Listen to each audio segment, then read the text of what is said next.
300 people working for us at all times. I can't keep my eye on every single one of them.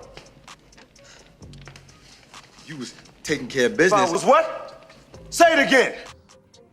And then embarked on the knocking on the doors and saying, hey, I'm here. And everybody's saying, we know, but there are 100,000 others just like you.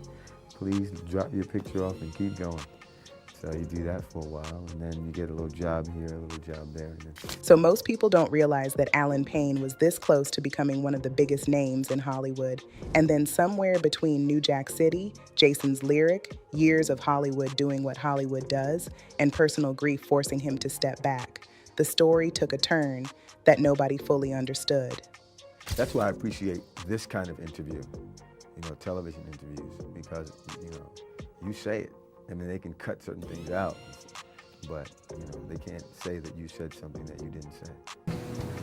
My family, they deteriorated. They began passing away as an early child. So my mission was, my first initial mission was to stay alive. And, I saw my family begin to develop these chronic diseases and then I'd see this person and then they'd pass away. So what really happened to Allen Payne? And why are people finally looking at his story differently today? Let's get into it. So before Allen Payne ever became G-Money or Jason or CJ, he was Allen Roberts, born July 7th, 1968 in Harlem, New York. You see, Harlem in the late 60s and 70s was not a soft environment. It was a place with history and culture, but also pressure and danger sitting on the exact same block. And Allen grew up around that. He wasn't some industry kid with a manager and a headshot before he hit puberty. Allen was from a neighborhood where survival required a completely different kind of intelligence than anything a casting director was ever going to teach you. And when his family eventually relocated to Pennsauken, New Jersey during his high school years, things didn't get easier. They just got different. Allen walked into a new school and got labeled a troublemaker almost immediately. Mind you, this wasn't really because of anything he did. Folks just heard where he came from and made hasty assumptions. And from what has been reported, Allen really was close to the kind of trouble that could have pulled him in permanently.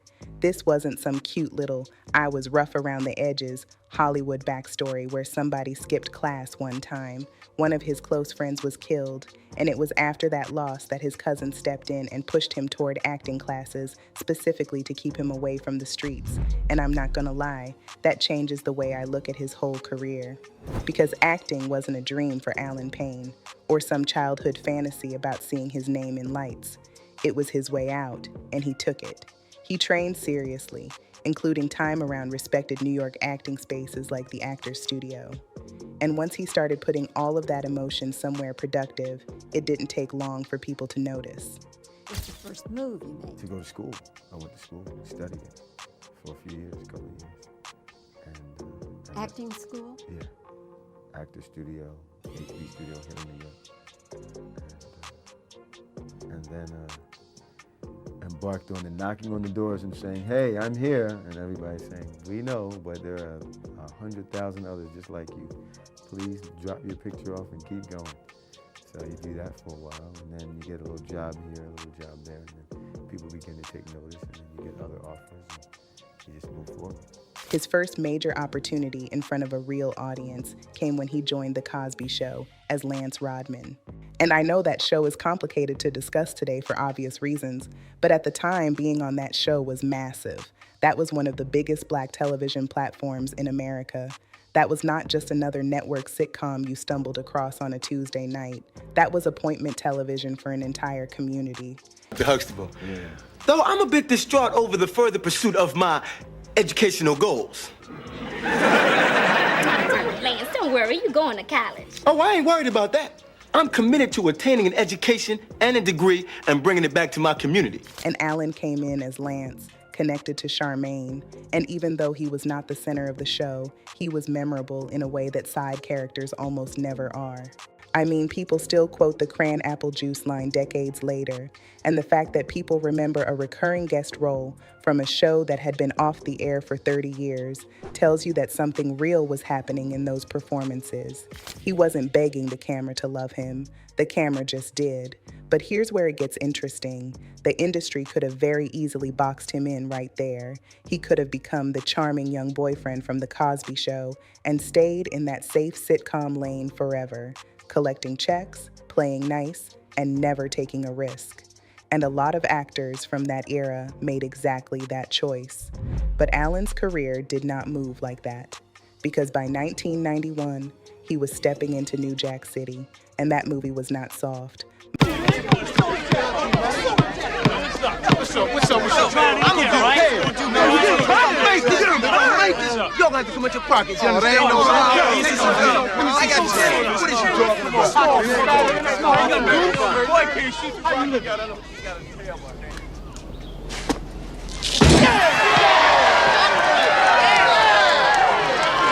Yeah, I remember I was 11, you was 13. We was the baddest backcourt, and each one, he's one. We wasn't making no money then, was we?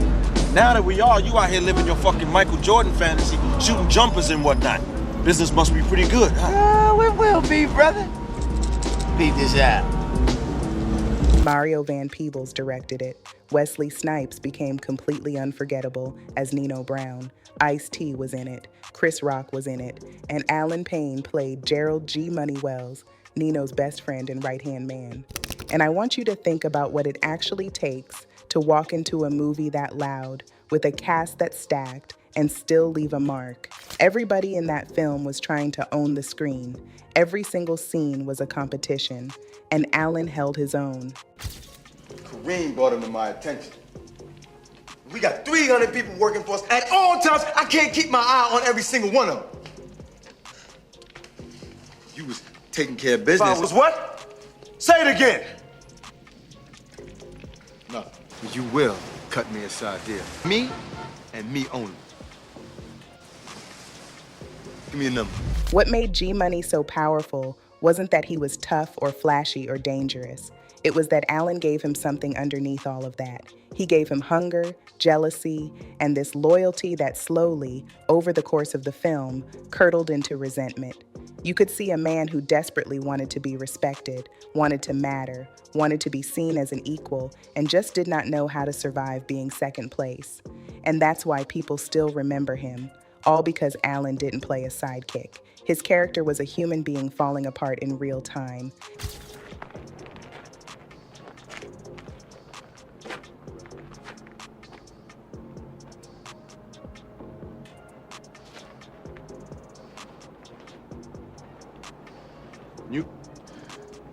And then just 3 years later came Jason's lyric in 1994 and proved that G-Money wasn't a fluke. You see, Jason's lyric asked something completely different of him. There was no need for street edge or competition for dominance in every scene. He played a black man trying to outrun the pain in his family while somehow still believing he deserves love. Has been following him his entire life. He gets up, his brother, he gets his brother out of prison. So when he gets his brother out of prison, he's a handful. He got to try to get him a job and keep him from going back and being a repeat offender.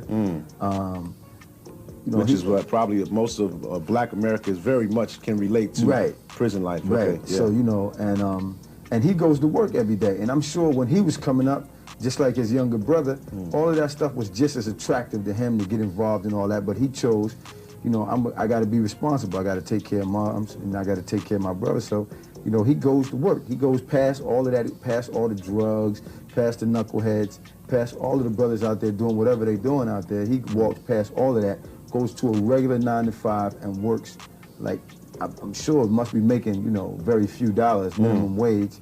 And, he got to persevere. He got to see it through. Sensitivity. He was carrying it in a beautiful way. And if you know even the small amount we know about Allen's actual background, about the grief, about the friend he lost, about the exit door acting represented for him, that role starts to feel almost personal. So by the mid-90s, Allen Payne had something that most actors spend their entire careers chasing and never find. Bottom line, the range was there, alongside presence, the face, the voice, and the quiet intensity that made people believe every single word he said on screen. And people in the industry were noticing. One older profile from that era literally described him as an actor on the brink of stardom, and Time magazine was apparently asking whether he could be the next Denzel Washington. That's huge praise. It was almost like Hollywood was seeing exactly what the audience was seeing. So the real question is what happened next. And this is where the story gets frustrating. Because if you only look at the surface, you could say Allen was still working. He had credits, he was still showing up. And technically all of that is true. But that's also exactly how Hollywood gets slick with people. Because sometimes the evidence is that they were present, talented, respected, remembered, and still somehow never given the push that their work absolutely earned. And with Allen Payne, that pattern is impossible to ignore once you start looking at the timeline. After Jason's lyric in 1994, Allen should have been entering the phase where things accelerate. The studio offers, the leading man campaigns, the right directors attaching themselves to him, the industry making a decision that this is one of the faces they are building around for the next decade. That is how it was supposed to go. Instead, what happened was this strange, uneven pattern. In 1995, he appeared in The Walking Dead, which was a Vietnam War drama about young Black Marines sent into a war they barely understood, but were forced to survive. Boomerang, get out of here! What are you doing? Like it or not, I'm saying it. Joe Morton, Eddie Griffin, and Allen Payne, The Walking Dead. That same year, he showed up in the Tuskegee Airmen, the HBO film honoring the legendary Black pilots who fought in World War II. Cadet. Sir. I don't like repeating myself, Cadet. Serve my country, sir. Your country. Boy, are you stupid? No, sir. Then he appeared in Vampire in Brooklyn, the Eddie Murphy horror comedy, playing Detective Justice. Rita, it's all over. Just walk away. Hey, coffee's already being. Take care of that one. Being in this movie, Vampire in Brooklyn, where does it range on a scale of 1 to 10? Vampire in Brooklyn is like when you're a kid and you say to yourself, I want to be an actor, I want to be a star. You set a goal for yourself. And I'm watching Eddie Murphy on television. And at the time, Eddie Murphy's a big star. He just did 48 Hours, and with Nick Nolte. And, it's clear to everyone he's going to become this major star. And I say to myself, I want to be an actor. And then cut to years later, and here I am in a movie with him that he requested me to be in. It makes you feel good about yourself and about the choice that you made. From a certain angle, you could call that range, and it was. But look at what's actually happening in that pattern. War drama, historical military film, horror comedy, ensemble work, supporting roles, strong projects, yes, serious projects, yes.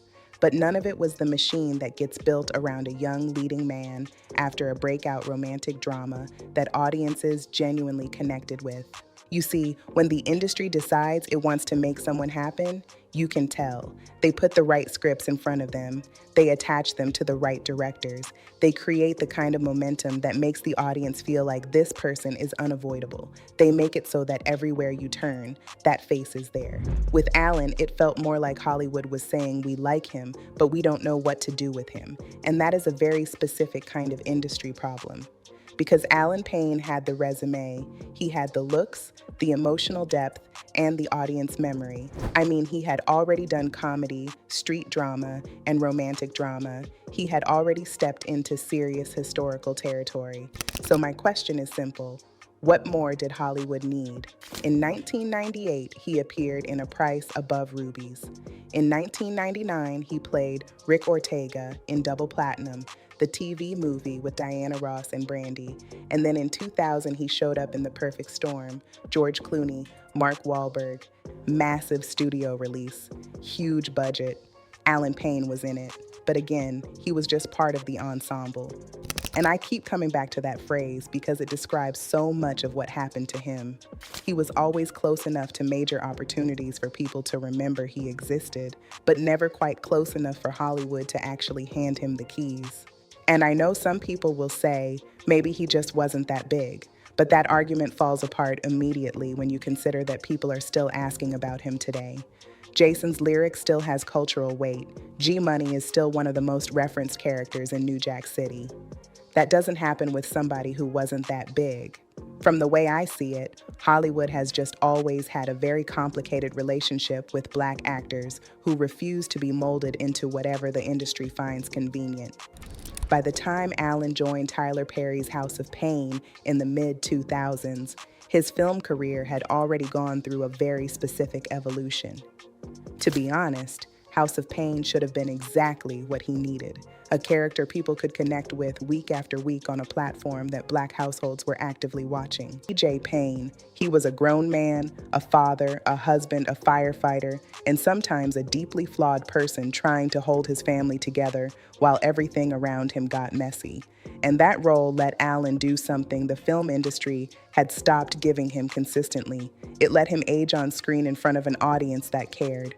People who grew up watching him in the 90s got to see him in a completely new chapter of life. And viewers who had never even heard of Jason's lyric got introduced to him fresh. But here's what really stood out about that whole period. Even while House of Payne was giving him visibility again, Allen stayed unusually private. No big social media presence, no constant press runs, no interviews where he overshared just enough to stay in the headlines. He was on a hit show and still not behaving like a celebrity who needed to be consumed. And in an industry that rewards visibility almost as much as talent, that kind of silence can become a problem. Well, not because privacy is wrong. I mean, you don't owe the world your private business. But when celebs are quiet, people start becoming their problematic mouthpiece. And that is exactly what started happening with Allen Payne. That's why I appreciate this kind of interview, television interviews, because, you say it. I mean, they can cut certain things out, but, they can't say that you said something that you didn't say. Or we cannot say he scowled and said when he didn't scowl at all. Right. People started filling in the blanks. Some fans assumed Hollywood had quietly blacklisted him. Some thought he had become difficult to work with. Some speculated that something darker was going on behind the scenes that nobody was talking about. And the internet did what the internet always does when it doesn't have real information. It invented its own version of the story. However, in a 2025 interview with Black Doctor, Allen finally talked about it. He talked about watching family members develop chronic diseases and pass away. He talked about his move to California, opening him up to health, vegetarianism, raw veganism, and different ways of healing. And then he said something that stopped me completely. To really let you know why it's so important to me, you have to understand a little about my story. And that is that I come from, as most of us do, a family of people who really had no idea how to eat, how to treat themselves, how much God loved them, and how, if you take care of the body, how wonderful life can become for you. And my family, they deteriorated. They began passing away as an early child. So my mission was, my first initial mission was to stay alive. And I saw my family begin to develop these chronic diseases, and then I'd see this person, and then they'd pass away. We'd actually love them through this whole process, and they'd be gone, and then lo and behold, then we'd have another relative who was going through something else similar, but it was all diet related. So I decided early as a young fella that I wasn't going to go the way of the rest of my family, and I was going to begin to heal myself. He said that after his mother died, he stepped away from acting because he needed to look inward and find himself again. Because for years, the conversation around Allen Payne was framed as a mystery. Where did he go? Why did he get quiet? What happened to him? And people kept expecting the answer to be some scandal or some betrayal or some dark Hollywood secret. But what if the truth was just grief? What if losing his mother made him look at the whole entertainment machine differently and realize that being famous was not the same thing as being okay, and that right there is not a story Hollywood knows how to tell? Because Hollywood needs you to keep showing up, keep performing, keep being available, keep giving the machine something to work with. All along, what he was actually doing was surviving. He's also spoken about not believing anyone is owed anything in this life and staying connected spiritually as part of how he's continued in this business at all. And that doesn't sound like a man who is bitter about Hollywood. It just seems like a man who went through enough to stop letting Hollywood determine his worth. True, it cost him visibility to an extent, but you really can't place a price on your peace of mind. And here's what I really want people to understand. Allen Payne never actually stopped. A lot has happened to me, for me, in those years. I made many films after that, I shot a TV series with Tyler for 20 years, Wow. And I was on stage for 20 years with Jacarius. So the whole time that I was shooting House of Pain, which I have to shoot another season when we get done with this, I was on stage with Jacarius. House of Pain has kept running, with Allen still credited as C.J. Payne through its 2006 to 2026 run. In 2024, he appeared in Outlaw Posse, Mario Van Peebles' Western, alongside Whoopi Goldberg, Cedric the Entertainer, Edward James Olmos, and Neil McDonough. A cast like that doesn't attach itself to somebody who is irrelevant. And then in 2025, he was announced to reprise his iconic role as Jason in Jason's Lyric Live on Stage, alongside Eva Marcille, Tretch, Tyron Turner, Lawrence Hilton Jacobs, and Kay Michelle, decades after that film first came out, and people still wanted to see him step back into that character. Now, do I think Hollywood should have done more with Allen Payne? Absolutely. Without question. The man had leading man energy for an entire decade, and the industry kept placing him near the door without ever fully opening it. But do I think he lost? No, I don't. He chose to deal with his personal matters privately, and on the unfriendly streets of Hollywood, it was probably for the best. So let me know what y'all think in the comments. Did Hollywood miss its chance with Allen Payne? Or did he make the smartest move by stepping back before the machine could take everything? Thanks for watching, and I'll see y'all in the next one.